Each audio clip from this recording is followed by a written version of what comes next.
नमः शिवाय।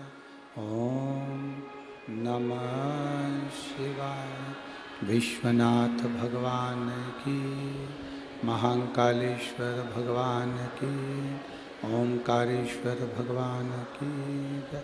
बड़े जटाधारी भगवान की जय। कुबेरेश्वर महादेव की जय। हर हर महादेव, हर हर महादेव, हर हर महादेव हर। काशी विश्वनाथ ओगरदानी त्रिकालदर्शी कैलाशी अविनाशी भगवान शिव, जिनकी उन्हीं पावन शिव महापुराण की कथा संपूर्ण विश्व के कल्याण हेतु बाबा देवादिदेव महादेव की कृपा से श्रवण करने का सौभाग्य जलगांव की पवित्र भूमि में आप और हमको प्राप्त हुआ है। भगवान देवादिदेव महादेव जो संपूर्ण विश्व का कल्याण करने वाले हैं, ऐसे बाबा ओगरदानी भगवान शिव की कथा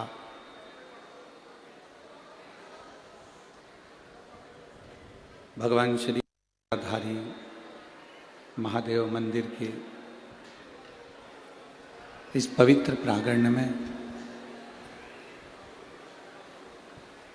कथा के मुख्य यजमान श्री भरत नथुलाल जी चौधरी, श्री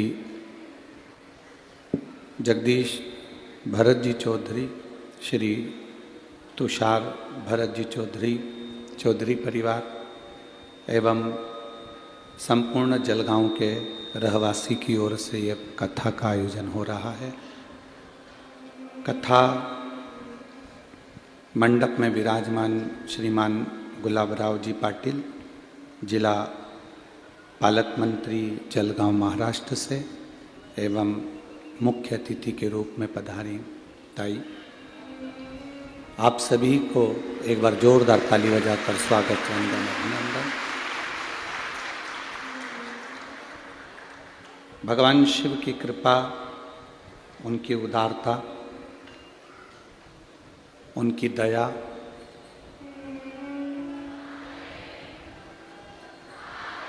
जो ये पवित्र शिव पुराण की कथा संपूर्ण विश्व के कल्याण के लिए आप और हम सुन रहे हैं। मानव का शरीर मिले, मानव की देह मिले तो प्रयास करना कि मानव के शरीर में रहकर हम कुछ अच्छा कर सकें।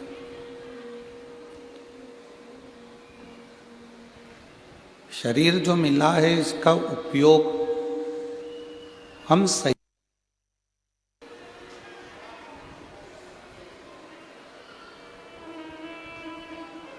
केवल भोग विलास के लिए ये शरीर नहीं मिला।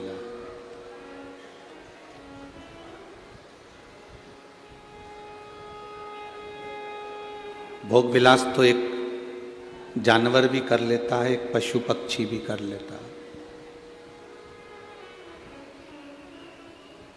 पर कोई पशु पक्षी, कोई जानवर भगवान का भजन नहीं कर पाता।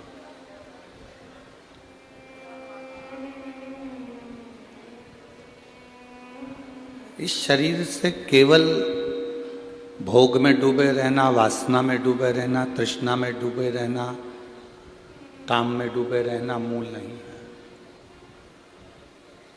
इस शरीर के द्वारा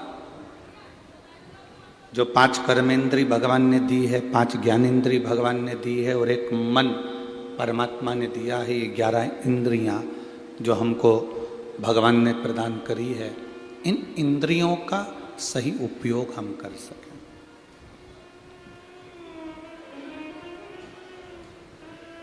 ये नेत्र दिए परमात्मा ने, भगवान का दर्शन करो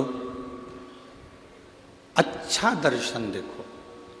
परमात्मा का दर्शन का मतलब क्या होता है कि मंदिर में जाके दर्शन करना, इसको दर्शन कहते हैं।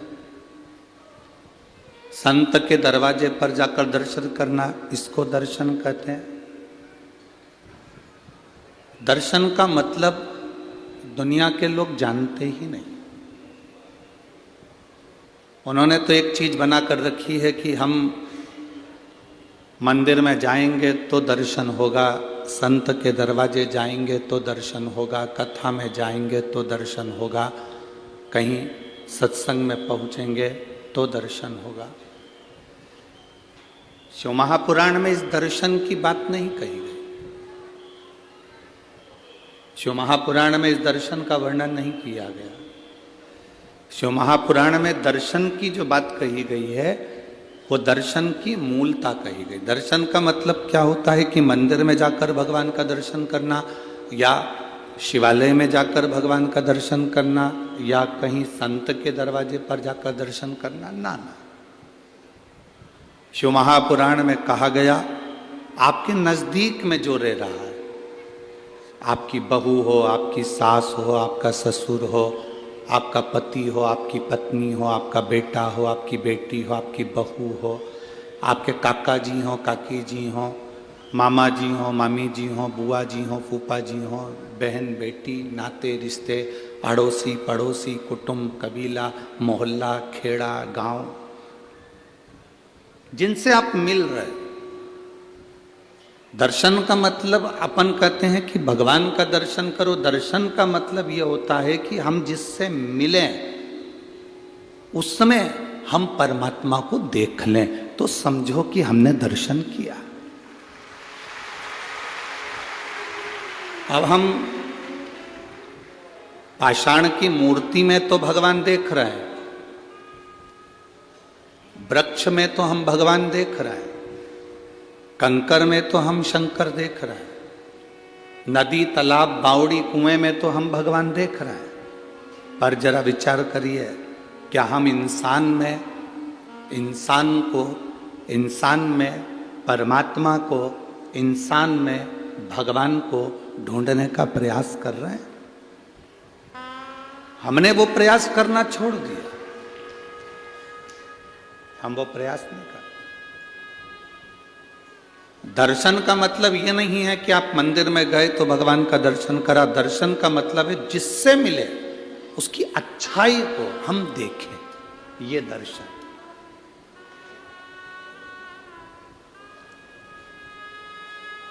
शादी के पहले लड़की की कितनी अच्छाई हमको दिखती है। मेरी जिससे मैंने लड़के की शादी पक्की करी, बहुत अच्छी लड़की है, पढ़ी लिखी है, ज्ञानवान है, सब जानती है, सिलाई जानती है, कढ़ाई जानती है, बुनाई जानती है।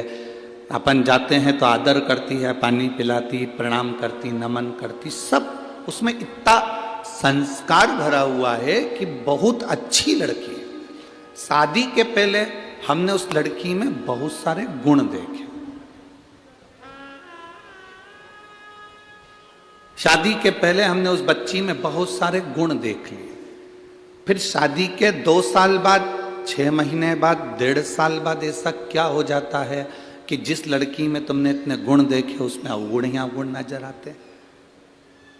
मेरा जितनी सासें बैठी हैं इनसे पूछना है, ऐसा बेटी में तुमने क्या अवगुण देख लिया? जिस लड़की में तुमने गुण ही गुण देखे फिर उसमें अवगुण क्यों देख रहे हो? और मेरा बेटियों से निवेदन है, जब तक शादी नहीं हुई थी तब आप कहते थे मेरी मम्मी बहुत अच्छी है, मेरी सास बहुत अच्छी है, फ़ोन लगाती है, बात करती है, अच्छे से व्यवहार करती है, मिलती है, जुलती है, सब अच्छे से बोलती चालती है, खूब खूब आशीर्वाद देती है। शादी के 1.5-2 साल बाद वो सास तुम्हें बुरी क्यों लगने लगती है? मेरी जलगांव की जीजियों, मेरे जलगांव के जीजाओं, मेरी बेटियों, मेरे बेटाओं और मेरी माताओं, एक बात का स्मरण आपके अंदर रखना। जब तक हम किसी से मिलते नहीं हैं तो ललकता बड़ी रहती है, मिलने के बाद वो ललकता समाप्त हो जाती है।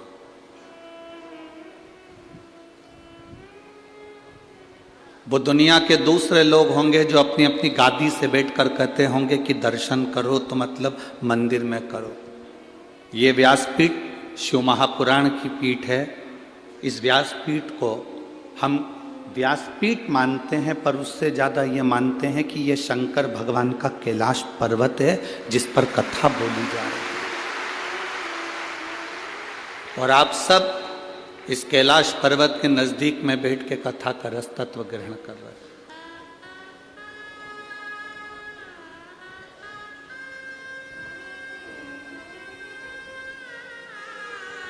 यहां जितने लोग रुकते हैं, कथा के पंडाल में जितने लोग रुकते हैं, मेरा चैनल वालों से, न्यूज़ वालों से, उनसे निवेदन है जब वो यहां से 7 दिन बाद जाएं तो उन रुकने वालों से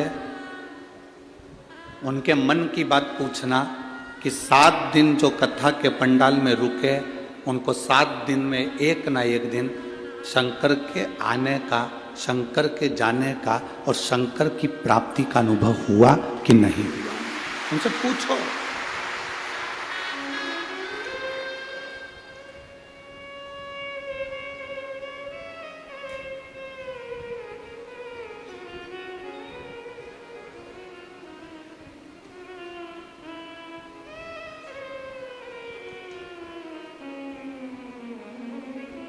शिव महापुराण की कथा में जितने लोग बैठे रहते हैं, इनकी 3 चीजें समाप्त हो जाती है। बहुत ध्यान से सुनना। शिव महापुराण की कथा में जो कथा सुनने के लिए आता है 7 दिन 5 दिन, उसकी 3 चीजें समाप्त हो जाती है कथा सुनने पर। पहला, उसकी भूख। घर पर जितनी भूख लगती होगी, कथा के पंडाल में उतनी भूख नहीं लगती।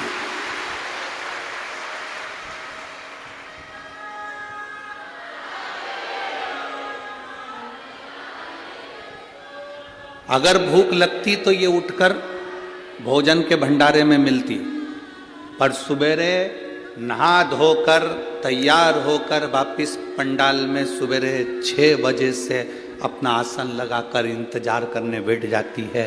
दोपहर की 2 बजेगी और कथा मिलेगी। भूख समाप्त। जो झोले में थोड़ा बहुत बिस्कुट या कोई सामान कोई लाकर दे देता है, वो निकाल कर उसमें से थोड़ा सा खा लेती है। पास वाली कहती खाना खाने नहीं जा रही? मैं तो नहीं जाऊं, मैं यहीं अच्छी, मैं नहीं जाऊं, मैं यहीं अच्छी हूँ। तो खाना तो यहीं पास में तो भंडारा चल रहा है, चल ना ना मैं नहीं जाऊं, मेरे पास तो रखा है। थोड़ा सा मुरमुरा लेके आई थी, उसको खा लेती, अब उसमें से निकाल कर खा। 3 चीजें शिव महापुराण की कथा में जो 7 दिन 5 दिन रहते हैं, उनकी 3 चीजें चली जाती है। भूख,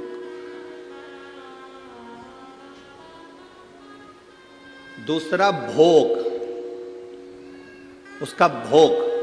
कितनी भी आसक्ति में डूबा हुआ व्यक्ति हो, आप जितने लोग यहां 7 दिन 5 दिन कथा सुनने के लिए आए हो, ऐसा कोई व्यक्ति नहीं जिसके पास में धन की कोई कमी हो। सबके पास बाबा ने पेट भरकर भोजन दिया है और अच्छा दिया। घर पर रहते हो तो कूलर चाहिए, पंखा चाहिए, हर 2 घंटे में चाय चाहिए, हर 2 घंटे में चाय चाहिए। 2 घंटे होते हैं और चाय की तैयारी। थोड़ी देर बाद फल चाहिए, पूरा पूरा डनलफ के गद्दे पे आराम चाहिए, क्योंकि कमर में थोड़ी डिस्क की प्रॉब्लम है, किसी को घुटने की प्रॉब्लम है, किसी को किसी चीज की प्रॉब्लम। वहां रहती तो 2-4 बार आइडेक्स लगा लेती पाँव में। अब यहाँ तो आधा किलोमीटर दूर तो गाड़ियां रुकी हैं और वहां से यहाँ तक पैदल धक्का खाती खाती आड़ी टेढ़ी जगह में चलती चलती चलती चलती यहाँ तक पहुंची है।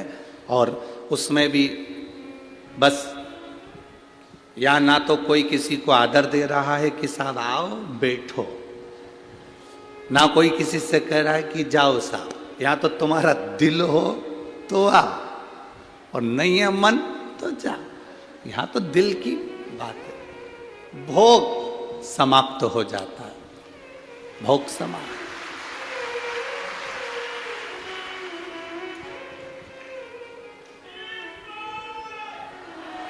तीसरे नंबर पर शिव पुराण सुनने पर भोजन हमारा जो करने की हमारी जो घर में आराम से चाय, अचार, ठेसा,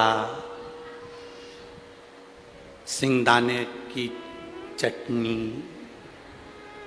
और पूरन पोली और आमठी और फिर सिमैया की खीर, ये सब जो तुम्हें 2-1 दिन में कुछ ना कुछ याद आ ही जाता है कि आज ये बना लो, आज वो बना लो, वो बना लो। 7 दिन में भोजन छूट जाता है, तुम्हारी रुचि से तुम नहीं खा पाते, जो भोले बाबा तुमको दे देता है वो खा लो। भोजन का भूख गई, भोग गया, भोजन गया, 3 चीज चली। और जिसकी ये 3 चीजें कथा में चली जाए, समझ लो तुम्हें शिव को मिलने में देरी नहीं लगेगी। मिल गया, शिव मिलने में देरी नहीं है, फिर वो मिला। शंकर मिल गया। उसकी प्राप्ति का केंद्र बिंदु है भगवान की भक्ति।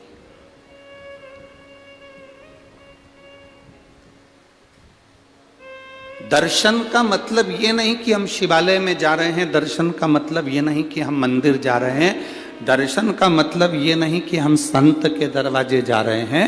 दर्शन का मतलब है जो हमारे पास में है, हमारी बहू हो, उसकी अच्छाई हमें जिंदगी भर देख रहे हैं। हमारी सास है, उसमें अच्छाई जिंदगी भर देख रहे हैं। हमारे बच्चों की अच्छाई जिंदगी भर देख रहे हैं। अपने रिश्तेदारों की अच्छाई जिंदगी भर देख रहे हैं। तुम जब अपनी आंख से अच्छा देखना चालू कर दो तो समझ लेना तुम्हें मंदिर जाने की जरूरत नहीं है, तुमने दर्शन प्रभु का कर लिया। बुरा जो देखन में चला बुरा न मिलिया। संसार में बुरा है ही नहीं कोई, क्योंकि अपने से बुरा कौन हो गए बता।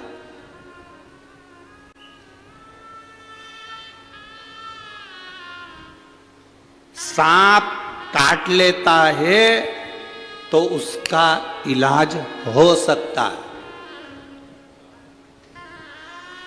बहुत ध्यान देना महाराज। बिच्छू काट ले तो उसका इलाज हो सकता है, कुत्ता काट ले तो उसका इलाज हो सकता है, जानवर काट ले तो उसका इलाज हो सकता है, पर इंसान को काट ले तो इलाज नहीं हो सकता। हम ऐसे काटने की बात नहीं कर रहे हैं कि तुम किसी को काट लो इस काटने की, नहीं। जिसके भीतर नफरत भरी हुई है और अंदर से व्यापार काट रहा है, तरक्की देखकर जल रहा है और उसको नीचे गिराने का सोच रहा है, समझ लो कि वो काट रहा है। जितना जहर सांप के विष में नहीं है, जितना जहर बिच्छू के डंक में नहीं है, उससे ज्यादा जहर आज के आदमी के अंदर भराता चले जा रहा है। एक दूसरे को देख देख कर जहरीला।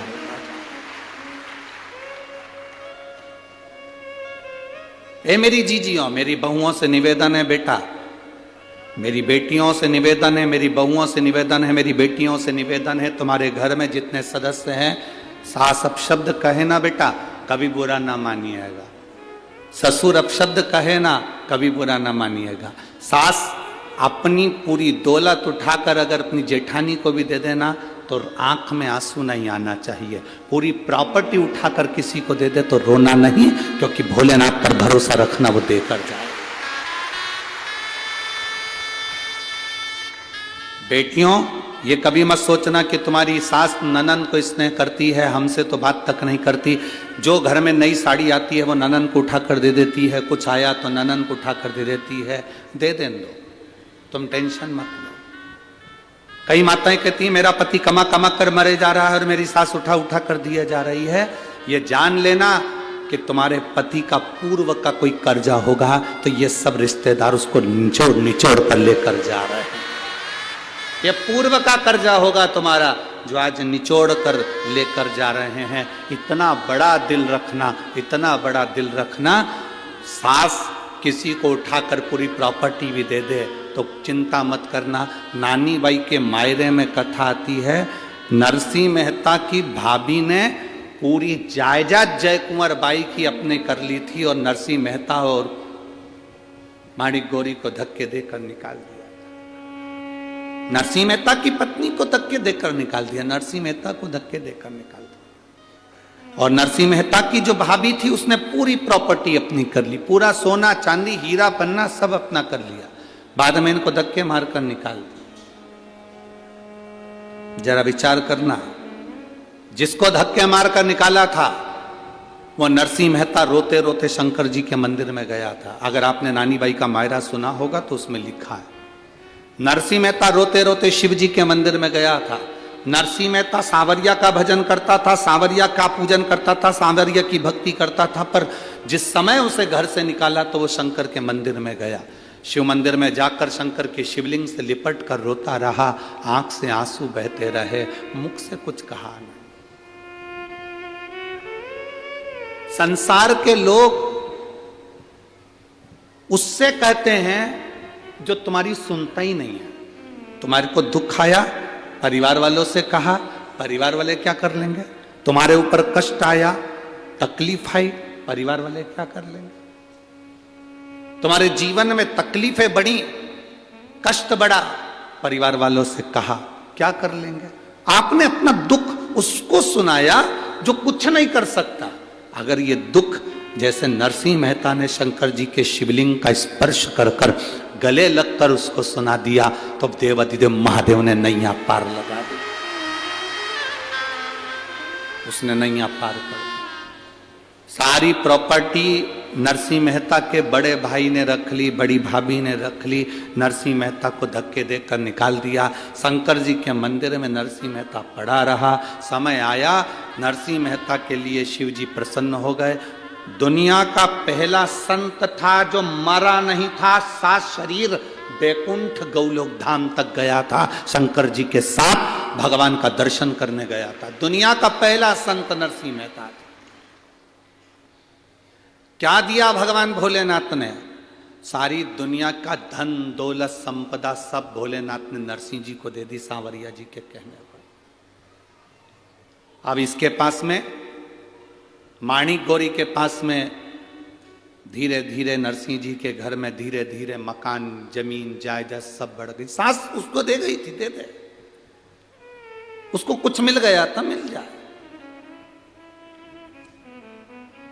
तुम्हारे पास में 5 बीघा जमीन है, 5 एकड़ जमीन है, तुम्हारे बड़े भाई के पास में 10 बीघा जमीन है, 20 बीघा जमीन है, 10 एकड़ जमीन है, चिंता मत करना। तुम जितनी परमात्मा ने तुमको दी है उसमें इतने खुश होकर जीना कि वो 10 एकड़ वाला भी सोचे कि नहीं होने पर इतना खुश कैसे।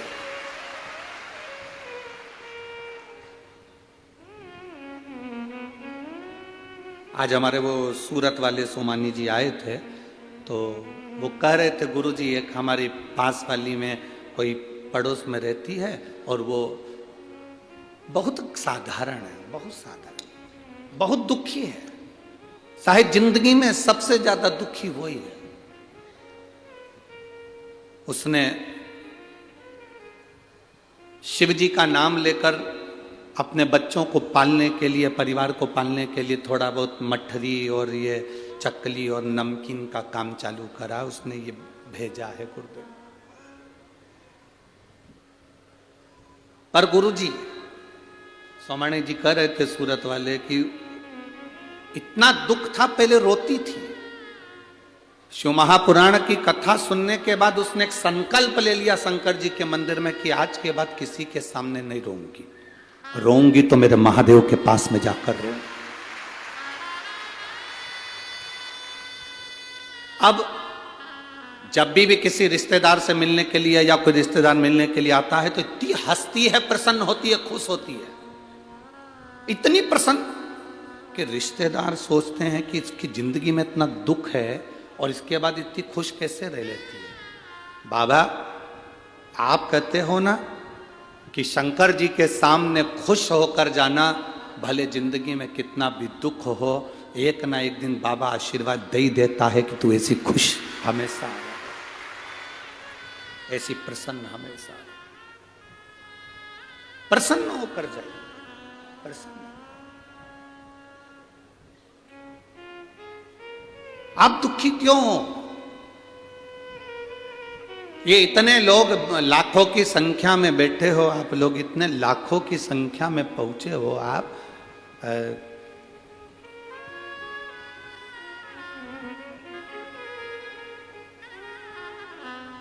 कल सरकारी आंकड़े के हिसाब से 4 से 5 लाख लोग कल की कथा में, पहले दिन की कथा में पहुंचे थे।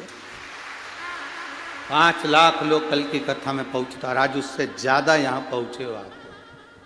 जरा अंदाजा लगाइएगा आपके दुख का कारण क्या है, आप क्यों दुखी हो? उसका दुख का केवल एक कारण है कि आप दूसरे से आस लगाए। और यहां शिव पुराण कहती है, आशाइक राम जी से दूजी आशा छोड़ दे, नाताइक राम जी से दूजा नाता तोड़ दे, और साधु संगे राम रंगे अंग अंग रंगिए, और जाई विधि राखे राम। आप आस दूसरे से लगाए।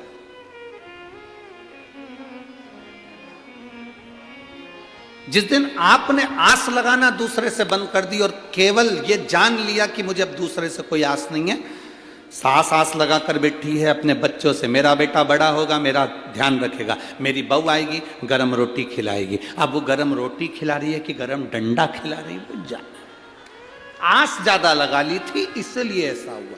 आस नहीं लगाती ना, पहले से ये विचार कर लेती कि भगवान मुझे भोलेनाथ जी ऐसा रखना कि मरते दम तक मेरे शरीर में वो बल रखना कि मैं भोजन बना सकूं, अच्छे से तेरा भोग लगा सकूं और स्वयं भी खा सकूं। बाबा से आपको यह प्रार्थना करना चाहिए कि मेरे शरीर को मरते दम तक ऐसा बनाकर रखना कि मुझे किसी की जरूरत ना पड़े।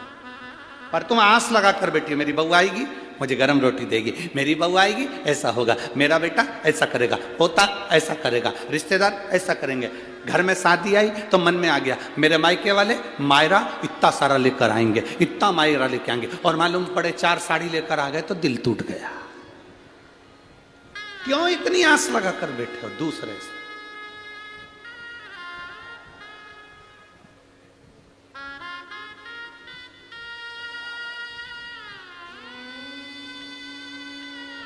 बहुत सारी आस नहीं लगाना, आस लगाना तो मेरे बाबा से लगा कर बैठना।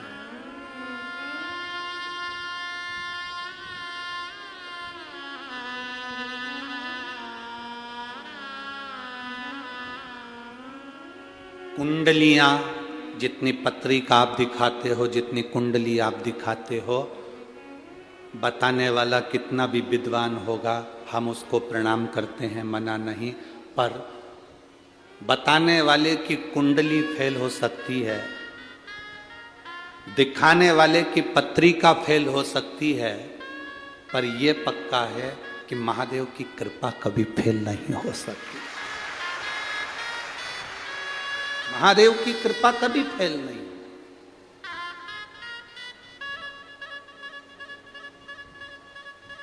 विद्वान कहने वाले कह देंगे कि साहब तुम्हारी सत्ता होगी, तुम्हारा वैभव होगा, तुम्हारी राशि ठाठ होगा, तुम्हारा ये होगा, तुम्हारी पत्रिका इतनी जोरदार है, तुम इतने जोरदार हो, तुम तो सिंहासन पर बैठ जाओगे। पर ना ना ना ना,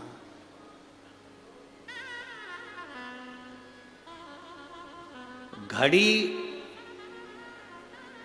हाथ में तुम बांध सकते हो, घड़ी तुम पहन सकते हो, पर घड़ी सही करने की जवाबदारी तुम्हारी नहीं है। घड़ी तो घड़ी की दुकान पर लेकर जाना पड़ेगी। जलगांव में किराने की दुकान पर घड़ी ठीक हो जाती होगी, हमारे यहाँ तो नहीं होती। होती है इधर किराने की दुकान पे घड़ी ठीक? जम के तो बोलो। कपड़े की दुकान पे ठीक होती है क्या? सोने की दुकान पे ठीक होती है क्या? टाइल्स की दुकान पे ठीक होती है क्या? लकड़ी की दुकान पे, खवास की दुकान पर घड़ी, घड़ी की दुकान पर ठीक होती है। घड़ी बनाने वाला कौन? एक एक वेद, एक एक पुराण, एक एक शास्त्र को उठाकर देखना। समय, घड़ी, पल, नक्षत्र, काल सब महादेव ने बनाया है। इसलिए अपनी घड़ी बिगड़े, समय बिगड़े तो महादेव के पास चले। घड़ी बेकार हो जाती है, दुकान वाले के पास लेकर पहुंच जाते हैं, साहब ये घड़ी बेकार हो गई, जरा देखना। उसने सेल डाल कर देखा, नहीं चल रही, तो उसने कहा साहब थोड़े दिन पटक कर जाओ, कम से कम 5 दिन या 7 दिन पटक कर जाओ, 7 दिन के बाद आकर तुम घड़ी ले जाना। देखो भैया मेरी घड़ी बड़ी कीमती है। उसने कहा बिल्कुल चिंता मत करो, तुम घड़ी मुझे दो। उसने उठाई घड़ी को और तुम्हारे सामने ढक्कन खोल के अंदर से मशीन निकालकर एक इतनी बड़ी कटोरी में पेट्रोल डालकर उस घड़ी की मशीन को डाल दिया। देखा कि नहीं देखा तुम लोगों ने? अरे बोलो तो जम के, देखा ना? इतनी बड़ी कटोरी में घड़ी की मशीन को निकालकर उसमें डुबो दिया। और उसने कहा कितने दिन में घड़ी दोगे? 5 दिन या 7 दिन तो लगेगा। किसी किसी की घड़ी 5 दिन में दे देता है, किसी किसी की घड़ी 7 दिन में दे देता है। डाल, तुम आते जाते पूछे क्यों घड़ी ठीक हुई क्या? अभी लगेगा, 2-4 दिन और लगेगा। घड़ी को फिर पानी उसमें पेट्रोल में डाल के रखा, घिसा, सही करा, 7 दिन में घड़ी ठीक हो गई। आया, लाओ साहब घड़ी दो। उसने कहा लो साहब घड़ी चालू चालू। उन्हें कानों में लगा कर देखा, टुक टुक टुक टुक टुक टुक टुक टुक चल रही है, चल पूरी सुई हिल रही है। लाओ साहब घड़ी चालू। हम आपसे भी कहते हैं, जितने लोग जलगांव की इस पवित्र भूमि पर कथा सुन रहे हैं और जितने टीवी पर सुन रहे हैं, ये सोच कर बैठे हैं बहुत भीड़ हो रही होगी, हम कैसे जाएं। उनसे हमारा निवेदन है, घड़ी अगर बेकार चल रही हो, समय बेकार चल रहा हो, बड़ा दुख जिंदगी में चल रहा हो, बीमारियों ने घेर रखा हो, तकलीफों ने घेर रखा हो, तो ये 7 दिन घड़ी की दुकान में आकर घड़ी को पटक दो।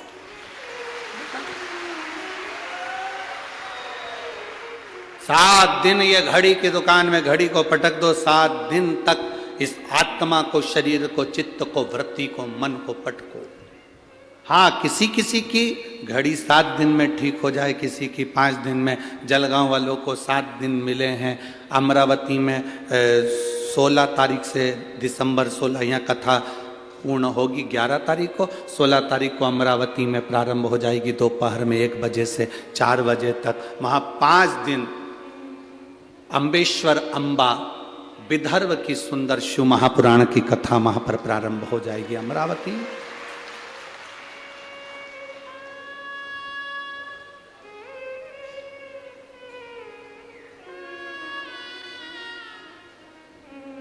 जो अपनी समय को यहां नहीं दे पाए वो वहां दो। अपना समय परमात्मा को देने का। एक पत्र आया, शकुंतला गोले, धवली जिला बड़वानी, मोबाइल नंबर ये है। मैं बाबा का क्या वर्णन करूं, मेरी शादी को 16 साल हो गए थे। ऐसा कोई देवी देवता नहीं था जिसके दरवाजे पर हमने धोख ना लगाई। मुंबई से लेकर भोपाल तक, इंदौर तक, दिल्ली तक का कोई हॉस्पिटल नहीं जिसमें हमने इलाज ना करवाया। बाबा ने हमको बहुत दिया और हमने इलाज में पैसा भी खूब लगाया, पर संतान का सुख नहीं हुआ। 16 साल निकल गए। किसी देवता पर विश्वास करने का मन ही नहीं करता था, क्योंकि इतनी सारी गोदी हमने भरवा ली थी, झोलियां भर। किसी ने कहा पशुपति नाथ का व्रत करो, एक सफेद आंकड़े की जड़ रजस्वला धर्म के 7वें दिन तुमरुका जी का नाम लेकर, तुमरुकेश्वर महादेव को कहकर 21 बार घुमाकर लाल धागे में कमर में नंदी के पास खड़े होकर शिव का दर्शन करते हुए बांध लो। बाबा का मैं क्या गुणगान करूं। देवता देते हैं पल्ला झाड़ कर और महादेव देता है छप्पर फाड़ कर। केवल 3 महीने हुए थे गुरुजी, सारे सब फेल हैं इस सफेद आंकड़े की जड़ और तुमरुकेश्वर के आगे। बाबा ने ऐसी कृपा कर दी।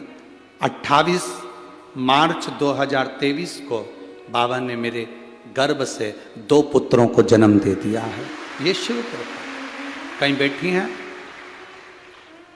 कहीं बैठी हो तो आप यहीं का पत्र है। बच्चे लेकर आए हैं क्या कोई साथ में? नहीं लाए। ठीक है, बधाई आपको बहुत बहुत।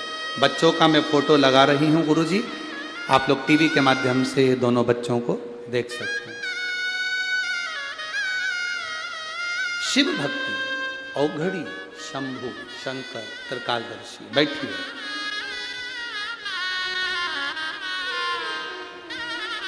इतनी जल्दी हिम्मत नहीं हारना हमको। हम संसार के आगे जाकर रोते हैं ना, तो संसार वाले आंसू नहीं पोंछ सकते। हम दुनिया के लोगों से जाकर आस लगाकर बैठते हैं, इसलिए हमें दुख मिलता है।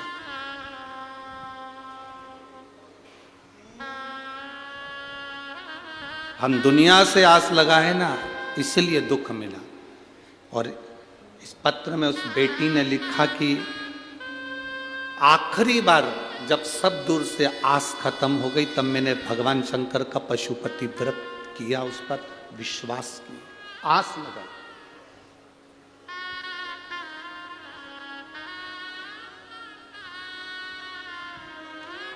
अब किसी दूसरे से आस नहीं लगाई थी आपने, आस लगाई उस देवाधिदेव महादेव से। आस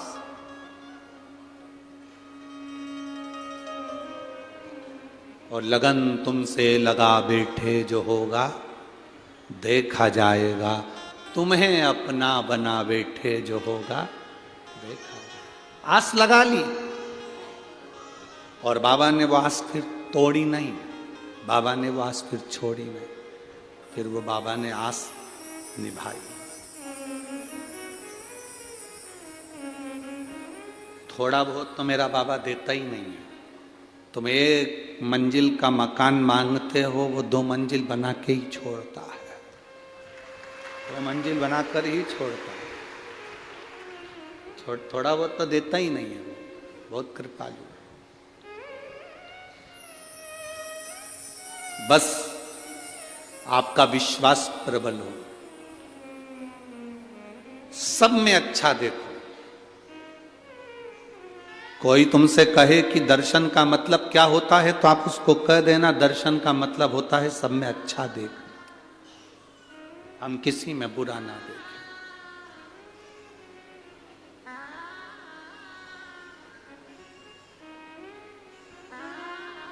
वो कहते हैं रचा है सृष्टि को जिस प्रभु ने,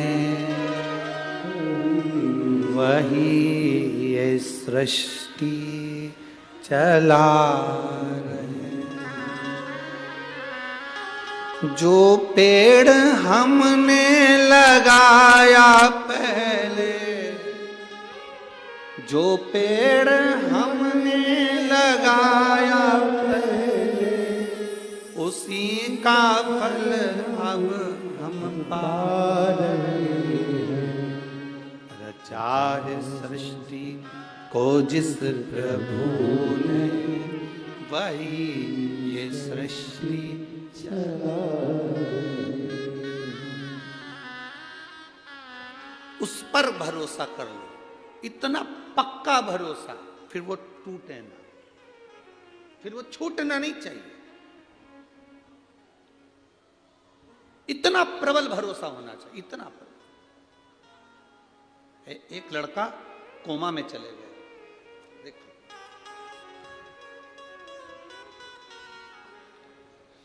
मेरा नाम कांता संजय बागुल है, मैं जलगांव की निवासी हूं। मेरा मोबाइल नंबर ये है, कहीं बैठी हैं हाथ हिला सकती हैं। अगर कहीं बैठी हो, मेरा नाम कांता संजय बागुल है, मैं जलगांव की निवासी हूं, मेरा मोबाइल नंबर ये है। कहीं बैठी हो तो हाथ हिला सकती हैं, कहीं पर बैठी हो तो हाथ हिला सकती हैं। मेरा नाम कांता संजय बागुल है, मैं जलगांव की निवासी हूं, मेरा मोबाइल नंबर ये है। मैं कहना चाहती हूं कि बाबा की कृपा क्या है।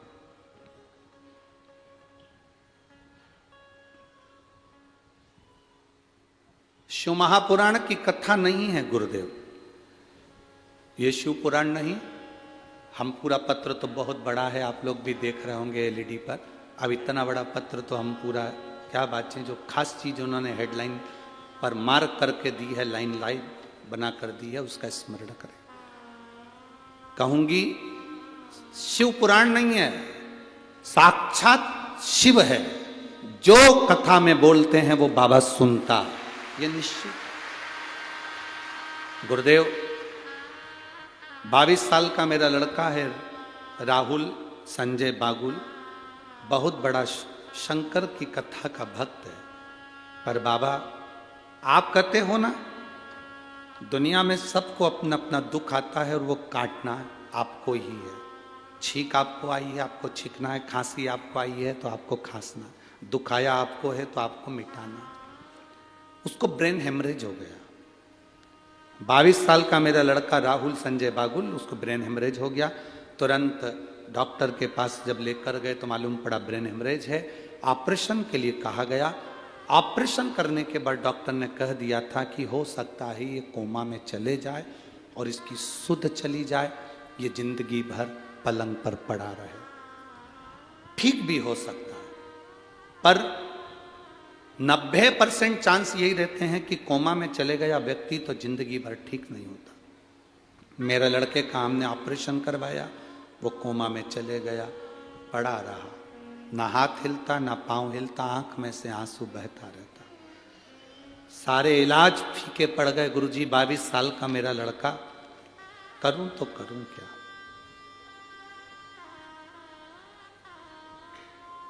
स्वयं डॉक्टर कह रहा है। अब ये डॉक्टर क्यों कहेगा, जरा विचार करिए। स्वयं डॉक्टर कह रहा है, मेरी पत्नी कोई सीहोर वाला महाराज है, उसकी कथा सुनती है। स्वयं डॉक्टर कह रहा है, मेरी पत्नी कोई सीहोर वाला महाराज है, उसकी कथा सुनती है। आप अपने बच्चे को अब घर ले जाओ, इतने दिन तक कब तक पटक के रखोगे, घर पर सेवा करो। हम उसे 10 दिन बाद घर पर लेकर आ गए।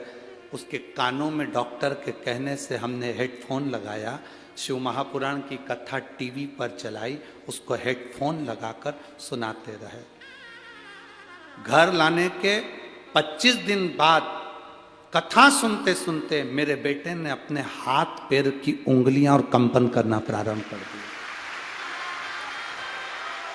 हाथ पैर की उंगलियां कंपन करना प्रारंभ कर दी, ब्रेन काम करना प्रारंभ कर दिया। लेकर गए वापिस हॉस्पिटल। डॉक्टर भी आश्चर्य में पड़ गया कि ये चमत्कार कैसा हो गया। धीरे धीरे लड़का अपने आप उठना प्रारंभ कर दिया और बेटा ठीक हुआ। ये शिव की कृपा, औघड़ी की कृपा। कहीं बैठे हो और अगर बच्चा यहाँ आया हो तो वो बेलपत्री लेने आ सकता है। कहीं बैठे शिव कथा, अगर वो बेटा यहाँ आया हो तो बेलपत्री लेने आ सकता है। शिव कथा इसी को औघड़ी है। जिस लड़के ने आंख खोल कर आंख में से आंसू निकलते हो, शरीर पड़ा है, ब्रेन का ऑपरेशन हो गया हो, काम ना कर रहा हो, कोमा से निकल ही नहीं रहा हो, हेडफोन लगाकर शिव कथा अंदर प्रवेश कर गई। कितने रोग, कितनी बीमारी है जीजियों। हम तो पूरे पत्र नहीं पढ़ पाते, आपको भी दुख होता होगा। इतने इतने पत्र गुरुजी के पास आते हैं, पढ़ते नहीं। अब पत्र पढ़ें तो कथा कब बाँचे।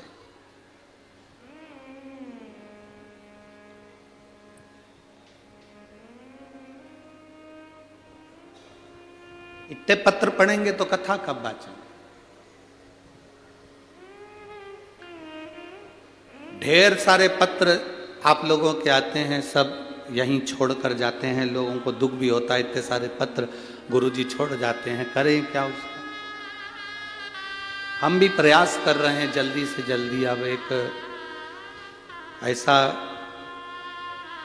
जितने पत्र हैं इन पत्रों को पढ़ा जाए। हम पूरा न पढ़ पाए तो बिठले सेवा समिति से एक ऐसा चैनल चालू करेंगे जिस चैनल पर इस पत्र को पढ़कर सुनाया जाएगा मोबाइल नंबर समेत। जल्दी से जल्दी हम भी प्रयास करें इन पत्रों को आप तक पहुंचे, आपके पत्र का भाव जनमानस तक पहुंचे।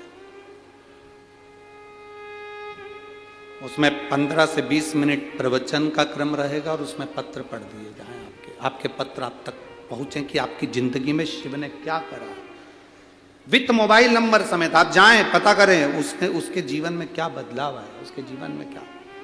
और मेरा विश्वास करता है यहाँ जितने कथा में आए हो ना, आपके भी पत्र एक ना एक दिन किसी व्यासपीठ पर जरूर पहुंचेंगे, ये पक्का है। वो शंभु है, ओ घड़दानी, त्रिकालदर्शी, कैलाशी, अविनाशी, शिव कहते हैं उसको। हम किसी का भविष्य नहीं लिख सकते, क्योंकि हमारा भविष्य तो खुद उसने लिखा है। हम किसी का भाग्य नहीं बता सकते, क्योंकि हमारे भाग्य में क्या लिखा वो उसको मालूम है। ना हमारे पास बेल है, ना भविष्य है, ना हम भाग्य बताने वाले हैं। हम तो इतना जरूर कहते हैं कि बस हम उसके भरोसे हैं, तो आप भी उसके भरोसे हो जाओ, आप भी उसके भरोसे। दूसरे के आगे जाकर नहीं रोना, दूसरे से जाकर कभी दुख की बात नहीं करनी। लोग हंसेंगे, ये दुनिया में रोती फिरती है, दुनिया में रो रही है, पहले तो खूब फूली फिरी, पहले तो खूब अपशब्द कहती थी, अब रो रही है ना।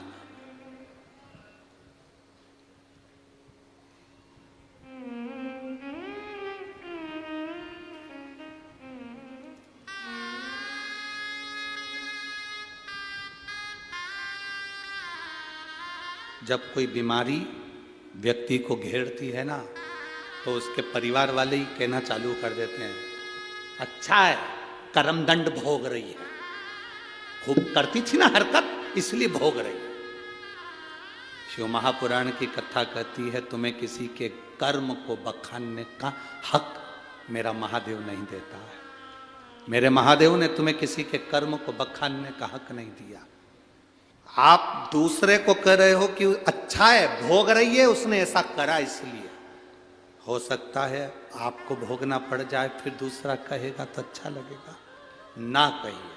बल्कि भगवान भोलेनाथ जी से एक लोटा जल चढ़ाकर प्रार्थना करो, मेरे 3 घर छोड़कर कोई रहता है, उसके यहाँ पर बीमार है, मेरे बाबा मेरा आज का चढ़ाया हुआ जल उसके पति को ठीक कर दे, उसकी पत्नी को ठीक कर दे।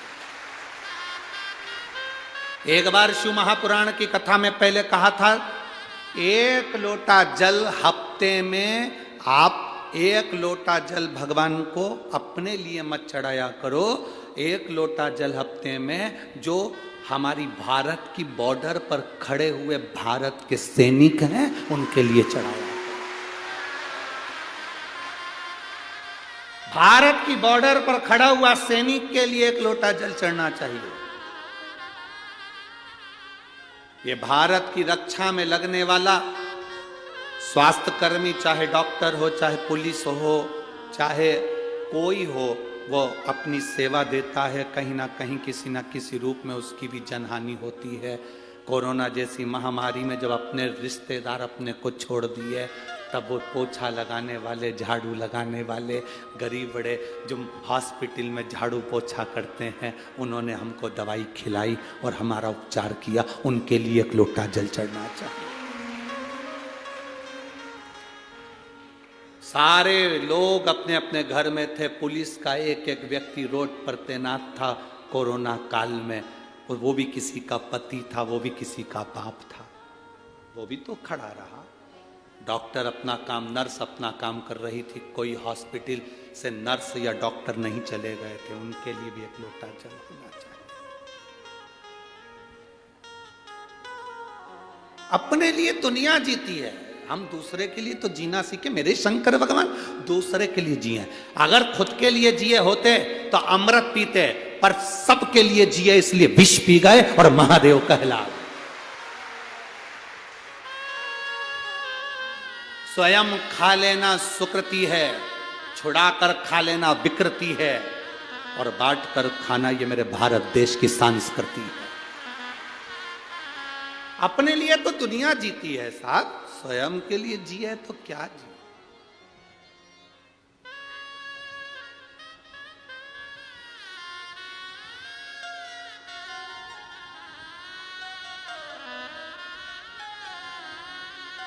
अपने लिए जिए तो क्या जिए, स्वयं के लिए क्या जीना, दूसरे के लिए।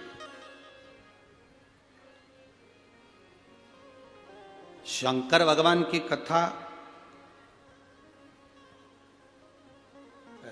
आज कोई कह रहा था, गुरुजी आपकी कथा बहुत महंगी होती होगी,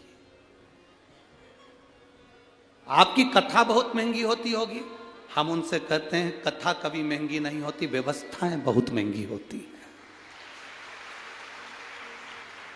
कथा महंगी नहीं होती है, व्यवस्था, टेंट लगाया, पंडाल लगाया, साउंड बुलाया, लाइट जलाई, जनरेटर चलाया, लोग आए, पानी पिलाया, भोजन कराया, व्यवस्था बैठने की, उठने की, खाने की, पीने की, रहने की, ये महंगी है। कथा महंगी नहीं होती, व्यवस्था महंगी होती है। कथा तो भगवान शंकर जो कुंभज ऋषि से सुने थे, कथा जो वेद व्यास जी ने कही थी, वो कथा आज तक महंगी नहीं हुई। कथा तो निरंतर चलती रहती है, व्यवस्थाएं महंगी हो जाती, करना पड़ती है। कितनी बड़ी टीम लगी है जलगांव की, यहाँ पर चौधरी जी से पूछे कोई यहाँ पर कि कितनी बड़ी टीम लगी होगी, कितने प्रशासन के लोग लगे हैं, कितना पुलिसकर्मी, चाहे वो यहाँ का नगर निगम, नगर पालिका, स्वीपर, ये वो, सेवादार, झाड़ू वाले, लाइट वाले, साउंड वाले, कितना टीम लगा, कितना। वो जगदीश से पूछो, भरत जी से पूछो, चौधरी जी से, उनको मालूम होगा। यहाँ पालक मंत्री जी बैठे हैं, इनसे पूछो कि व्यवस्थाएं करने में कितना कितना लगना पड़ता। व्यवस्थाएं करना बहुत कठिन। लाखों भक्त आते हैं और लाखों भक्त जाते हैं, शंकर के भरोसे आते हैं और शंकर के भरोसे जाते हैं।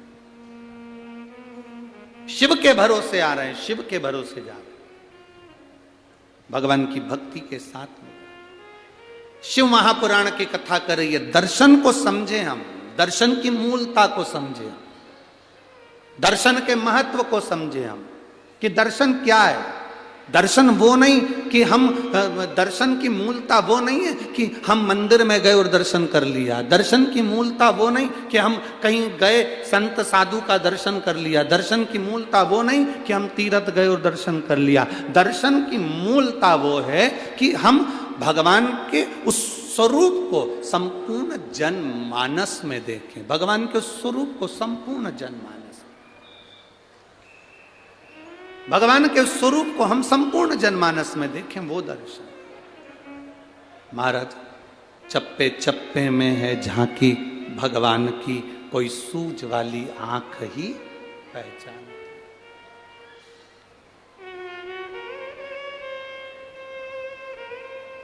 तुझ में राम, मुझ में राम, सब में राम समाया है। जित देखो उत राम की ही माया, सब में राम।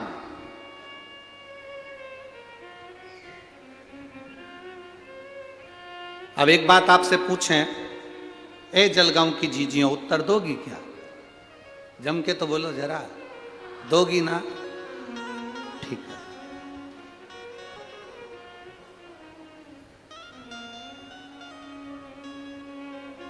व्रत रखा तुमने, एक दिन भर भूखी रही, भोजन नहीं करा, पूजन करी, आराधना करी,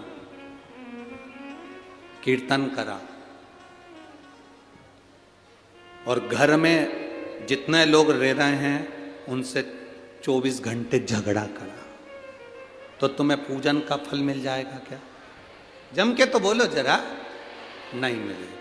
अब एक बात आपसे और पूछें, उत्तर देते जाना है। तुमने मंदिर भी नहीं गए, भजन भी नहीं करा, उपास भी नहीं रखा और कुछ नहीं करा, और घर में जो रह रहे थे, रोज लड़ती थी, आज मन करा कि आज मुझे किसी से, अब मैंने कथा सुन ली, अब मैं क्रोध नहीं करूंगी, किसी को अपशब्द नहीं कहूंगी। जो तुम मंदिर में जाकर पुण्य कमाते, वो पुण्य तुम्हें घर में मिलेगा कि नहीं मिलेगा? पुण्य तुम्हें घर में मिलेगा।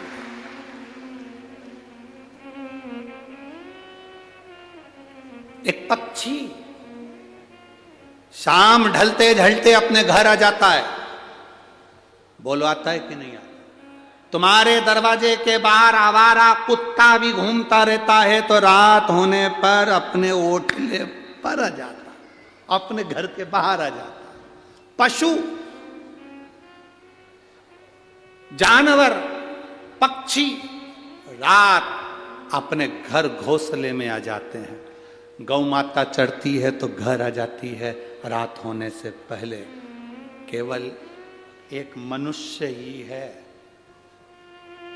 जिस शाम ढलती है तो ये ढलने निकल जाता है। केवल एक मनुष्य। पक्षी शाम होती है रात होती है घर आ जाता है, पशु शाम होती है रात होती है घर आ जाता है, जानवर शाम हो घर आ जाता है, गौ माता शाम हो घर आ जाती है, सब अंधेरा होने से पहले अपने घर आ जाते हैं। और एक संसार में रहने वाले छोरा छोरी आज की पीढ़ियां जैसे जैसे रात ढलती है ये ढलने के लिए बाहर निकल जाते हैं। जिसके घर के बच्चे रात भर बाहर रहते हैं उस घर की कभी तरक्की नहीं हो सकती, वो बर्बाद होकर मानता। पहले का कंट्रोल था माताओं का, 8 बजे के बाद छोरा छोरी बाहर गए तो ताला लगा देती थी। कहाँ जा रही? चल अंदर। कहाँ जा रहा है? अंदर चल। मम्मी अभी दोस्त से मिलकर आया, यहां बुला ले, घर में बुला ले, नहीं जान दूंगी, जा। और अगर चले जाऊं तो पहले मैंने जो कपड़े दिए वो उतार दे, नीचे से अंदर तक चड्डी भी उतार, जा जा, निकल यहां से बाहर, उतार दे सब कपड़े। थोड़ा दबाव तुम्हारा होना चाहिए। बेटे ने कहा मम्मी बस दोस्त क्या शादी है, अभी घूम कर आता हूं। अब शादी तो शादी है तो अटेंड तो दिन में जाना, शाम को जाना है। दोस्त के यहाँ की शादी है तो हम भी तो चलेंगे। तेरा बेस्ट फ्रेंड तो हमारा भी तो कोई लगता होगा। जब तू बेस्ट फ्रेंड है तो हम बेस्ट नहीं है।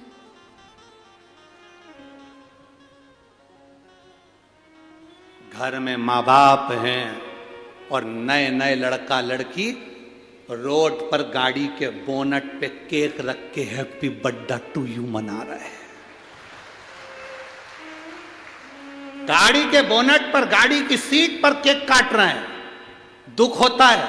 1-2 जगह तो हमने गाड़ी खड़ी कर कर पूछा, जा रे आशीष पूछ किया, जिसका केक कट रहा है गाड़ी के ऊपर, पूछना इसके बेचारे के मम्मी पापा नहीं है क्या, अनाथ है? क्योंकि गाड़ी के बोनट पर, गाड़ी की सीट पर उसी का केक कटता है जिसके सब मर गए रे, सब मर गए, अनाथ है बेचारा, उसका केक रोड पर काट रहा है। नहीं तो घर में माँ बाप की साक्षी में लाओ केक ही काटना है ना तुमको। दुनिया के लोग मना करते होंगे कि केक मत काटो, पर हम कह रहे हैं आज के फैशन में चल रहे हो, काटो, पर उसके जिसने उसको जन्म दिया वो माँ बाप उसके सामने होना चाहिए। वो माँ बाप उसके सामने होना चाहिए जिसने जन्म दिया। उसको खुशी होगी कि मेरे लड़के के दोस्त इतने अच्छे हैं, रात को आकर उन्होंने केक काटा, मेरे बच्चे का जन्मदिन मनाया, इतना आशीर्वाद देंगे जिसका वर्णन नहीं। और तुम रात्रि को केक काट रहे, गाड़ी की सीट पे 4-5 कुत्ते तुम्हें देख के खुश हो रहा है, पटक के जाएगा, खाएंगे। दूसरा कोई खुश नहीं हो रहा, 4 तेरे दोस्त और 4 कुत्ते। अब तुम किसके लेवल में हो तुम समझो, हम क्या बोले।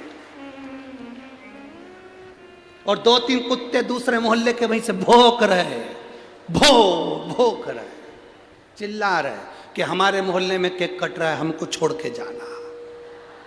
कुत्ते भी कह रहे और तुम खुश हो रहे। अभी दिसंबर का महीना आ गया, अभी तुम देखना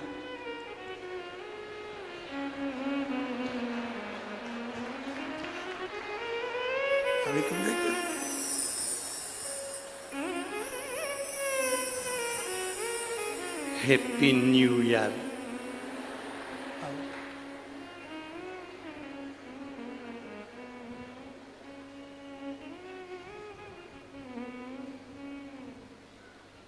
क्या करें?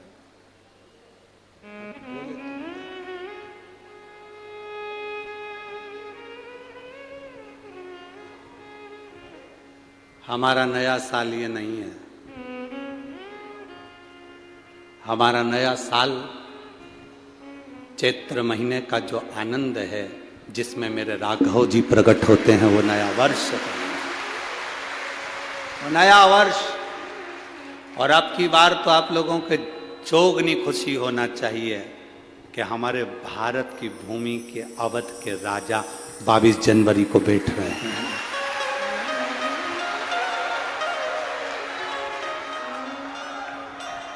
भारत की भूमि के अवध के राजा 22 जनवरी को बैठ रहे हैं।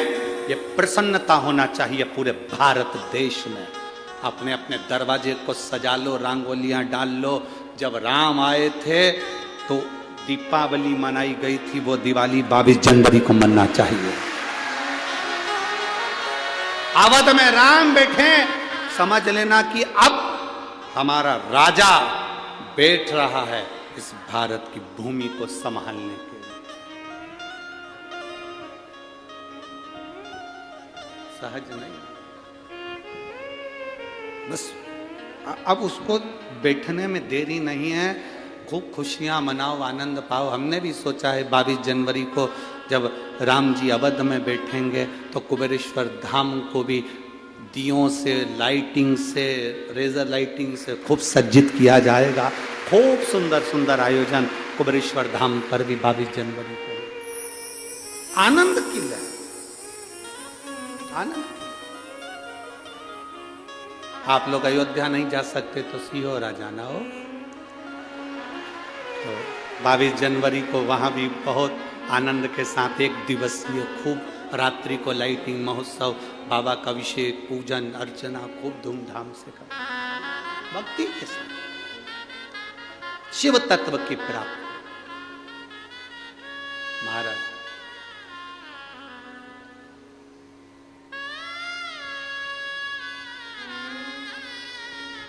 और चारों तरफ जय जय घोष हो, आनंद की अनुभूति हो। रंग रंग रंग रंग पांडुरंग विठला, रंग रंग रंग रंग पांडुरंग विठला, रंग रंग पांडुरंग विठला, रंग रंग पांडुरंग रंग रंग विठला, रंग पांडुरंग रंग रंग विठला। आओ से ओ विठला मेरे श्याम विठला, ओ विठला मेरे श्याम विठला, रंग रंग पांडुरंग रंग रंग विठला, रंग रंग पांडुरंग रंग रंग विठला। ओ विठला मेरे श्याम विठला, ओ विठला मेरे श्याम विठला, श्याम विठला घन श्याम विठला, श्याम विठला घन श्याम विठला।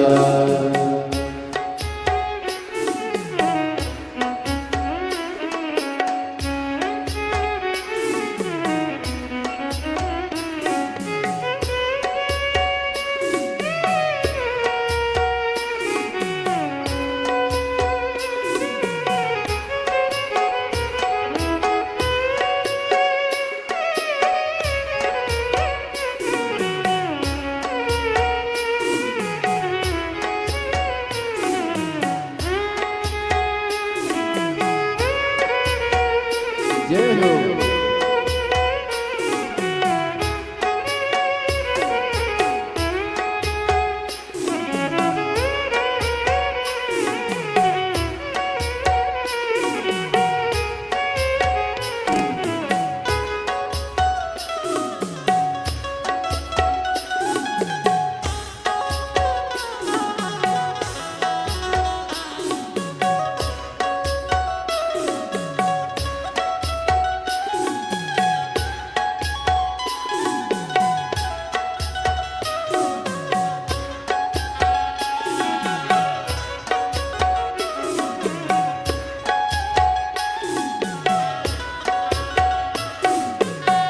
पंढरीनाथ रुक्मणी समेता, पंढरीनाथ रुक्मणी समेता, पंढरीनाथ रुक्मणी समेता, पंढरीनाथ रुक्मणी समेता।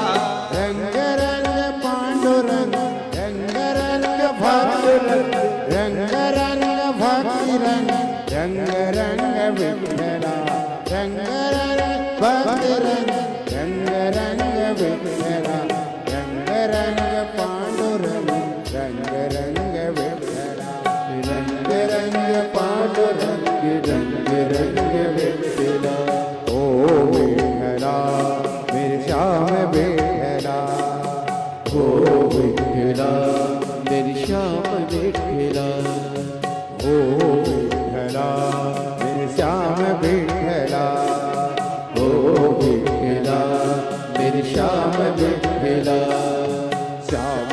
विठ्ठला घनश्याम विठ्ठला श्याम विठ्ठला घनश्याम विठ्ठला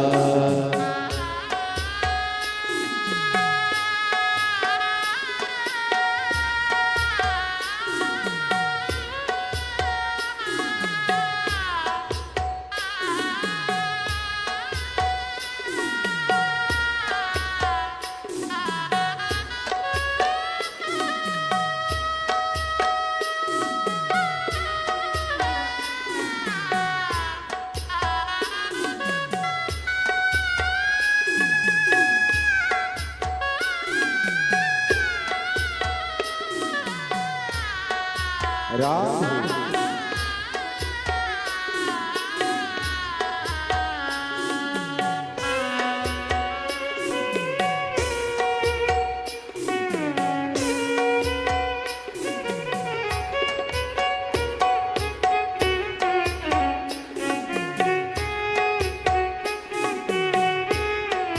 राधे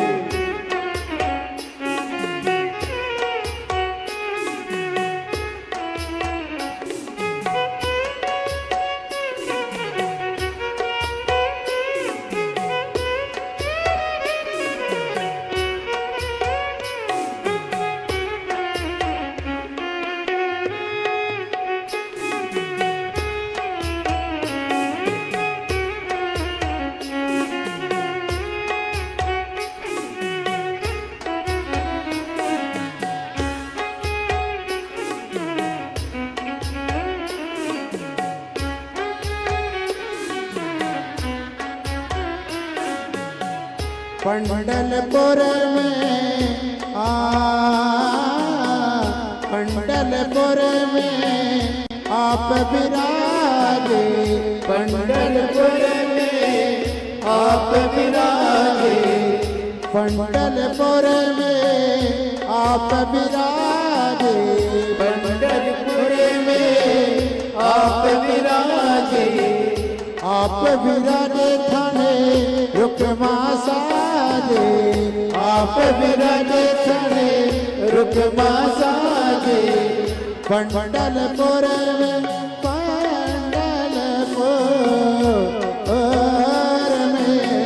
पंडलपुर में आप विराजे पंडलपुर में आप विराजे आप विराजे थाने रुकमा साजे आप विराजे थाने रुकमा साजे रंग रंग भक्त रंग रंग विठ्ठला रंग रंग भक्त रंग रंग विठ्ठला रंग रंग पांडुरंग रंग रंग विठ्ठला रंग रंग पांडुरंग रंग रंग विठ्ठला ओ विठ्ठला मेरे श्याम विठ्ठला ओ विठ्ठला मेरे श्याम विठ्ठला श्याम विठ्ठला घनश्याम विठ्ठला श्याम विठ्ठला घनश्याम विठ्ठला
अवधपुरी में आप विराजे, अवधपुरी में आप विराजे, अवधपुरी में आप विराजे, अवधपुरी में आप विराजे, आप विराजे थाने सीता साजे, आप विराजे थाने सीता साजे, अवधपुरी में आप विराजे, अवधपुरी में आप विराजे, रंग रंग भक्त रंग, रंग रंग भक्त रंग, रंग रंग विठ्ठला, रंग रंग पांडुरंग, रंग रंग विठ्ठला, रंग रंग पांडुरंग, रंग रंग विठ्ठला, रंग रंग पांडुरंग, रंग रंग विठ्ठला, ओ विठ्ठला मेरा श्याम विठ्ठला, ओ विठ्ठला मेरे श्याम विठ्ठला, ओ विठ्ठला मेरा श्याम विठ्ठला, ओ विठ्ठला मेरे श्याम विठ्ठला, ओ रंग रंग पांडुरंग, रंग रंग विठ्ठला, रंग रंग पांडुरंग, रंग रंग विठ्ठला, ओ रंग रंग पांडुरंग, रंग रंग विठ्ठला, रंग रंग पांडुरंग, रंग रंग विठ्ठला, पंढरपुर आप विराजे, पंढरपुर में आप विराजे, आप विराजे थाने रुक्मा साजे, आप विराजे सने रुक्मा साजे, पंढरपुर में आप विराजे, पंढरपुर में आप विराजे, आप विराजे थाने रुक्मा साजे, आप विराजे सने रुक्मा साजे, रंग रंग भक्त रंग, रंग रंग विठ्ठला, रंग रंग भक्त रंग, रंग रंग विठ्ठला, ओ विठ्ठला मेरा श्याम विठ्ठला, ओ विठ्ठला मेरे श्याम विठ्ठला, श्याम विठ्ठला मेरा श्याम विठ्ठला, मेरे श्याम विठ्ठला, ओ विठ्ठला मेरा श्याम विठ्ठला, ओ विठ्ठला मेरे श्याम विठ्ठला, ओ विठ्ठला मेरा श्याम विठ्ठला, ओ विठ्ठला मेरे श्याम विठ्ठला, ओ विठ्ठला मेरा श्याम विठ्ठला, ओ विठ्ठला मेरे श्याम विठ्ठला, बोल विठ्ठल पांडुरंगा भगवान की हर हर महादेव। अपने स्थान पर बैठकर भगवान शिव जी से अपने मन की बात बड़े भाव के साथ दिल से बाबा से प्रार्थना करिए। भाव से बाबा से हृदय की बात दिल से प्रार्थना।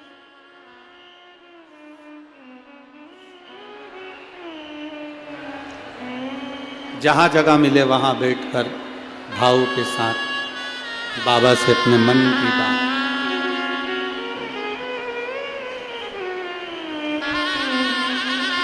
जितने कार्यकर्ता खड़े हैं वो भी बैठकर बाबा से प्रार्थना करो। बार बार ये मौका जलगांव नगर में नहीं मिलता। बहुत दिल से आपके आसपास में भी कोई खड़ा हो तो उससे कहो। इस प्रार्थना को करने के लिए दूर दूर से लोग यहाँ कथा के पंडाल में आते हैं और अपने मन की बात बाबा से कहकर जाते हैं। मौका मिला है, आप भी बाबा से अपने मन की बात भाव के साथ, दिल के साथ, हृदय के साथ करें।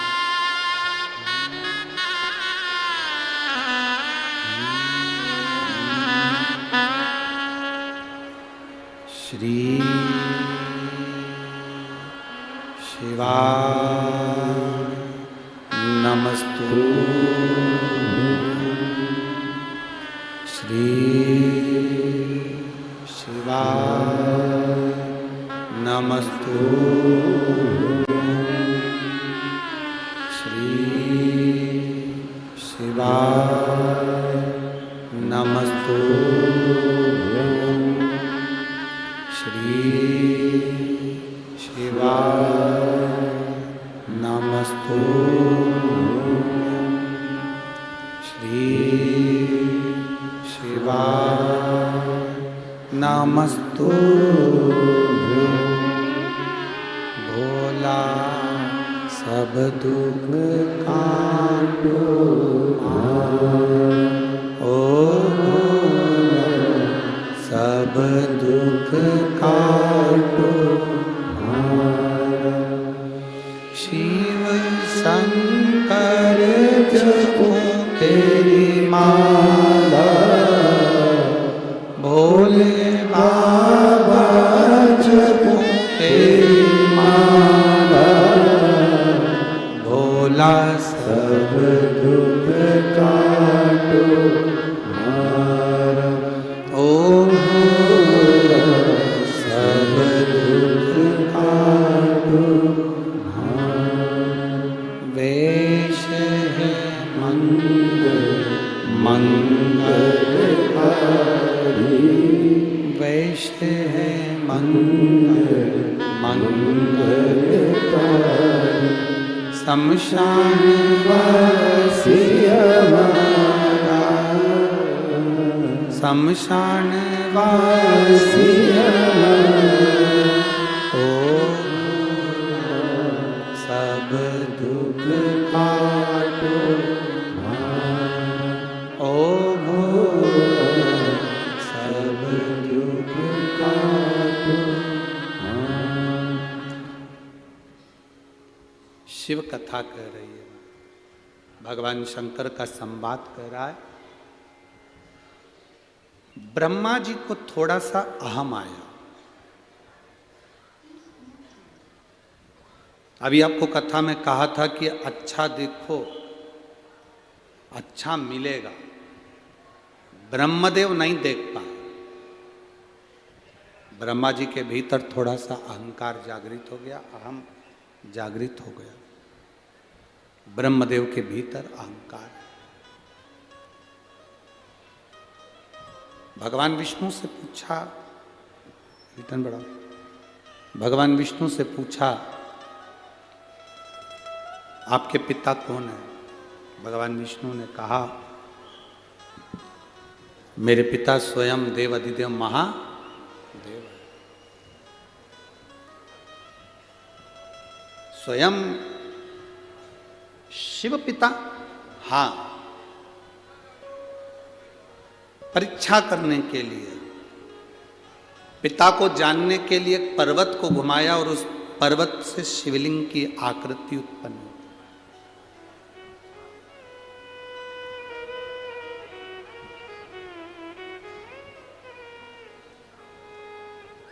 पर्वत से शिवलिंग की आकृति उत्पन्न हुई। ये तुम्हारे पिता हैं? भगवान विष्णु ने कहा ये मेरे पिता हैं। इन पिताजी का सिर कहाँ है? चरण कहाँ है? व्यर्थ के प्रश्न व्यक्ति को बर्बाद के ओर लेकर जाते हैं, बर्बादी की। व्यर्थ के प्रश्न, कोई अच्छे प्रश्न हो ना तो कोई बात नहीं।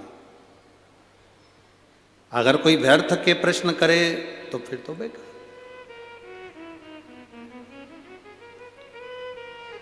जैसे कोई कह दे कि एक व्यक्ति ने, एक कॉलेज के टीचर ने अपने स्टूडेंटों से पूछा कि ये बताओ कि मेरे पिताजी सफ़ेद शर्ट पहनते हैं और मेरी माँ सफ़ेद चावल बनाकर खाती है,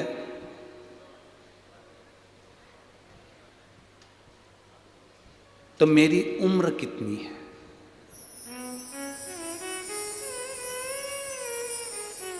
प्रश्न क्या है? प्रोफेसर ने, टीचर ने प्रश्न किया स्टूडेंट से, बच्चे से, मेरे पिताजी सफेद शर्ट पहनते हैं और मेरी माँ सफेद चावल पकाकर खाती है, बनाकर खाती है, तो मेरी उम्र कितनी है? बताओ स्टूडेंट, बताओ बच्चों। अब बच्चे चुप हो गए। उसमें से एक बच्चा खड़ा होकर बोला, सर आपकी उम्र 40 साल है। आपकी उम्र 40 साल है। सर खुश हो गए, सही निर्णय दिया आपने, सही उत्तर दिया। आप कैसे जानते हो कि मेरी उम्र 40 साल हो गई? उस बच्चे ने कहा, सर हमारे पास में 3 घर छोड़ के एक लड़का रहता है, उसकी उम्र 20 साल है, वो आधा पगला है।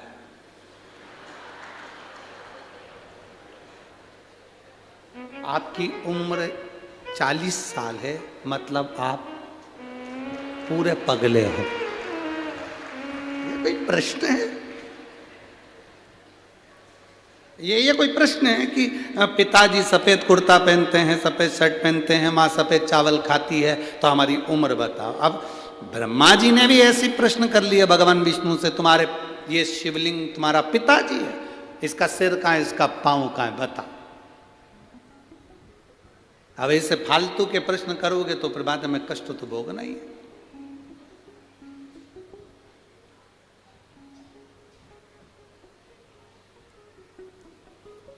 बहुत लोग संसार में से बहुत सारे लोग हैं जो बहुत व्यर्थ के काम कर रहे हैं और बहुत व्यर्थ की बातें करते हैं, बहुत व्यर्थ,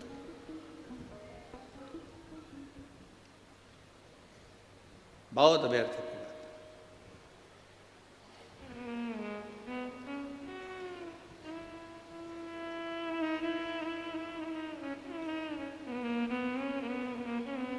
अब ब्रह्मा जी ने जैसे कहा तो भगवान विष्णु ने कहा, ये मेरे पिता हैं, जिस शिवलिंग का तुम दर्शन कर रहे हो ये मेरे पिता हैं। आपसे निवेदन है, जब शंकर के शिवालय में जाना, शंकर के मंदिर में जाना, शंकर के शिवालय में जब दर्शन करने जाना, तो ये सोचकर कभी मत जाना कि ये शंकर हैं, सोचकर ये जाना कि ये मेरे पिता हैं और मैं इनसे अपने दिल की बात करने के लिए जा, ये मेरे पिता हैं, इनसे मैं अपने दिल की बात, अपने हृदय की बात करने के लिए जा रहा हूं, ये मेरे पिता हैं।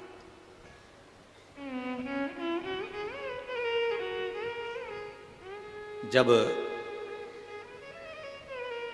हम कथा में रोज कहते हैं ना कि जब कथा पूर्ण हो, आप लोग इतनी इतनी दूर से आते हो, 200-200 500-500 रुपये खर्च करके आते हो, समय निकाल कर इतनी दूर पहुंचते हो, बड़ी मुश्किल से ट्रैफिक में से निकल कर यहाँ पहुँचे हो, तो हम हमेशा कहते हैं जब आरती पूर्ण हो, कर्पूर गौरम हो, आरती होने के बाद भूमि को प्रणाम कर कर उसकी रज अपने हृदय से लगाकर उसको प्रणाम कर कर फिर जाओ। क्यों? शिव महापुराण की कथा में वेदव्यास जी लिख रहे हैं, भगवान शंकर स्वयं तुमरुका जी से कहते हैं, सुनो तुमरुका, जहां शिव महापुराण की कथा होती है, जब तक कथा चलती है शिव महापुराण की उस कथा में देवादिदेव महादेव कहते हैं, मैं कैलाश के समेत वहां पर विराजमान रहता हूं, वहां मैं स्वयं हूं, मैं स्वयं वहां पर विराजमान हूं। जब हम कथा पूर्ण होती है, आरती पूर्ण होती है, कर्पूर गौरम करुणावतारम संसार सारम भुजगेंद्रहारम, जब हम बोलते हैं, प्रणाम करते हैं, भूमि को नमन कर कर रज लगा कर जाते हैं, तो जीवन का कल्याण कर देती है। जीवन का एक पत्र आया है,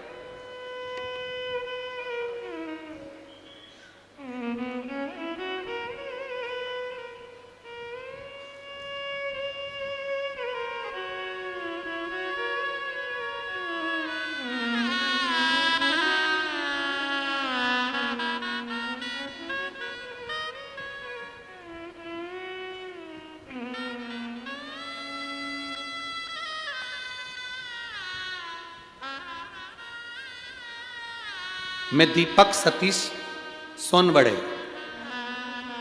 दशरथ नगर, जिला जलगांव, कहीं बैठे हों तो हाथ हिला सकते हैं। कहीं बैठे हों तो हाथ हिला सकते हैं। मोबाइल नंबर मेरा ये है, मैं दीपक सतीश सोनवड़े, दशरथ नगर, जिला जलगांव। लाइन लिखिए उन्हें, आप लोग पत्र चैनल के माध्यम से हमारे साथ में पढ़ सकते हैं। एलईडी पर पत्र दिख रहा होगा, आस्था चैनल वाले आस्था चैनल पर पढ़ सकते हैं। मोबाइल नंबर मेरा ये है, मैं दीपक सतीश सोनवड़े, दशरथ नगर, जिला जलगांव। लुटा दिया संसार काशी वाले ने, कर दिया माला माल काशी वाले ने। गुरुजी लोग कहते हैं पंडाल में कथा सुनने से क्या होता है, वहां बैठकर श्री शिवाय नमस्तुभ्यम मंत्र बोलने से क्या होता है। कथा पूर्ण होने पर रज को अपने हृदय से लगाकर जाने पर क्या होता है। मैं बोलता हूं, जो मंत्र बोलकर पंडाल में व्यासपीठ के सामने जो बोला जाता है वो दुनिया में कहीं नहीं हो सकता, वो यहां होता है। वह सब यहां होता है। गुरुदेव, मेरे भाई पिछले 2 साल से बैंक की नौकरी के लिए प्रयास कर रहे थे। कई समय से वो बैंक की नौकरी का एग्जाम भी दिए थे, पर उनका कभी रिजल्ट नहीं आया। गुरुदेव, सभी रिजल्ट कभी नहीं आए। मैंने उनसे कहा चल पंडाल में शिव पुराण की कथा है, वहाँ पर थोड़ा बहुत जो लोग कचरा पटक कर चले जाएं उसको उठाकर बोरी में भरकर कहीं साइड में रख देना, सेवा करना, जितना बन सके लोगों को पानी की बोतल भर के दे देना, पिला देना, जैसा बन सके उतनी सेवा करना। जब कथा चले 3 घंटे, एक जगह पर जहाँ जगह मिले वहाँ बैठकर सुन लेना। मेरे भाई ने मेरा कहना माना, मेरे साथ पंडाल में कथा सुनने के लिए आया। कल कथा का प्रथम दिन था। शाम के 4 बजे जब पंडाल में श्री शिवाय नमस्तुभ्यम का जाप आपने पहली बार, आप गुरुजी टीवी पर देखना, पहला जाप आपने 4 बजे कराया था। शायद आज भी पहला जाप 4 बजे ही हुआ है, ठीक है। कल आपने प्रथम जाप 4 बजे कराया था। जाप करते समय मेरे भाई ने और मैंने अपने भाई के नौकरी के लिए बाबा से प्रार्थना करी थी। गुरुदेव, 1 जनवरी 2022 को मेरे भाई ने एक एग्जाम दिया था बैंक का। कल मेरा भाई शाम को 4 बजे जाप करा और वहीं जाप करने के 20 मिनट बाद कॉल आ गया कि तुम्हारा ज्वाइनिंग लेटर घर पहुंच गया। मैं बाबा को यहाँ धन्यवाद देने के लिए आई हूँ। ये शिव है। आप पत्र को अपने उस पर पढ़ सकते हैं। मैं दीपक सतीश सोनवड़े, दशरथ नगर, जिला जलगांव। मेरा मोबाइल नंबर ये है। मेरा ज्वाइनिंग लेटर मुझे मिल गया। ये शिव कृपा, योग घट शंभु, शिव तत्व है। उससे जो कहा वो सुना। एक पत्र बड़ा सुंदर आया।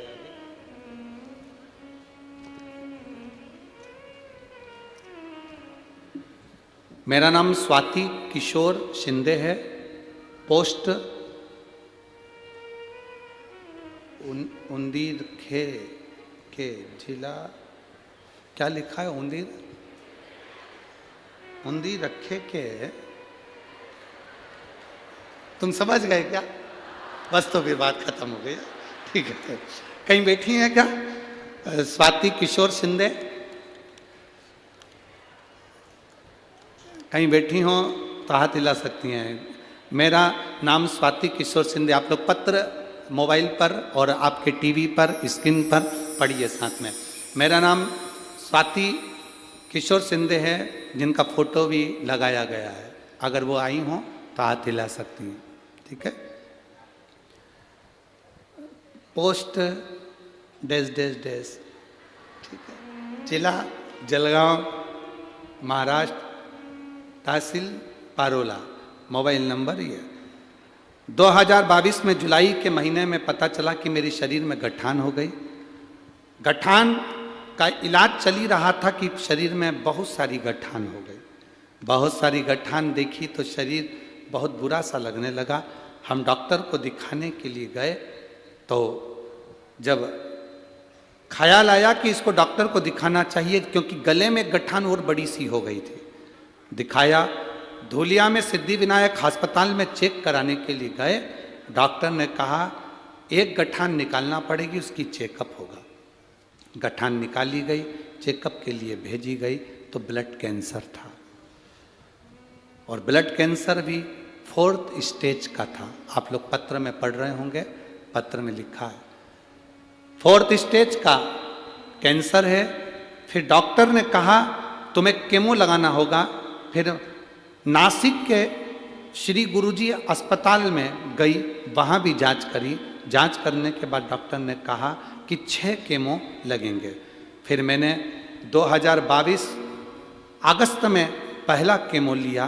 फिर घर आकर किसी पड़ोसन से कहा, पड़ोसन ने कहा कि मंदिर जाया करो, बाबा से प्रार्थना करो, चढ़ा हुआ जल लाकर आचमन करा करो, बेलपत्र भी खाया करो।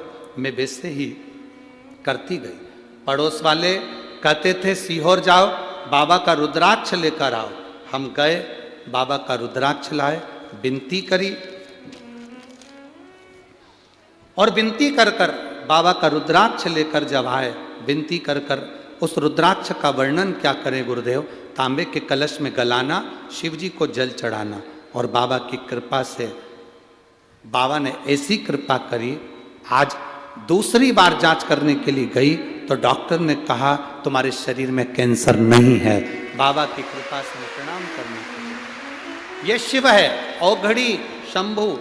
मेरा नाम स्वाति किशोर सिंधे है। मैं ठीक है, और जलगांव, जिला जलगांव, तहसील पारोला, महाराष्ट्र की रहने वाली हूँ, और पोस्ट मोबाइल नंबर ये है। नाम तुम पढ़ लो, दिखाओ रे दिखाओ जरा चैनल वालों, गांव का नाम दिखाओ, पोस्ट नाम पढ़ो। जितने लोग टीवी पर देख रहे हो, एलईडी पर देख रहे हो, तुम वहीं से चिल्ला के बोलो कौन सा नाम है। उन्दी। अब इनने क्या लिखा है वो पढ़ो तुम पहले तो, टीवी पर हो। ठीक है, तुम समझ गए ना? हाँ ठीक है। कहाँ गिरे? उंदीर के ले। हाँ ठीक है। शंभु शंभु। एक ने तो पत्र रुमाल पे लिखा है, धुला हुआ है, नहीं तो मालूम पड़े ऐसे ही भेज दिया हो। पत्र लिखा उन्होंने। स्वाति तायड़े, पारस से हूं, कहीं बैठी हो तो हाथ हिला सकती है, ठीक है। उन्होंने पत्र में लिखा है मुझे ब्रेन का प्रॉब्लम था, बहुत ज्यादा तकलीफ थी ब्रेन की। ब्रेन का जब प्रॉब्लम था, डॉक्टर के हिसाब से बहुत बड़ी बीमारी थी, पर मैं बाबा को क्या वर्णन करूं। शिव पर चढ़े हुआ जल पीना प्रारंभ करा, मेरी सारी दवाइयाँ बंद हो गई, मेरी किडनी ने भी काम करना चालू कर दिया। मैं बाबा को नमन करने के लिए पत्र है, ठीक है। रुमाल। शिव तत्व को जानना क्या होता है। शिव महापुराण की कथा में बैठकर जब हम स्तुति करते हैं दिल से, आप आए हो बहुत दूर दूर से आए हो, 100 रुपये 50 रुपये 500 रुपये खर्च कर कर आए हो, बड़ी मुश्किल से जगह मिली, बैठ भी गए, आखिरी तक कथा का स्मरण कर कर उससे दिल की बात कहकर हम जाए।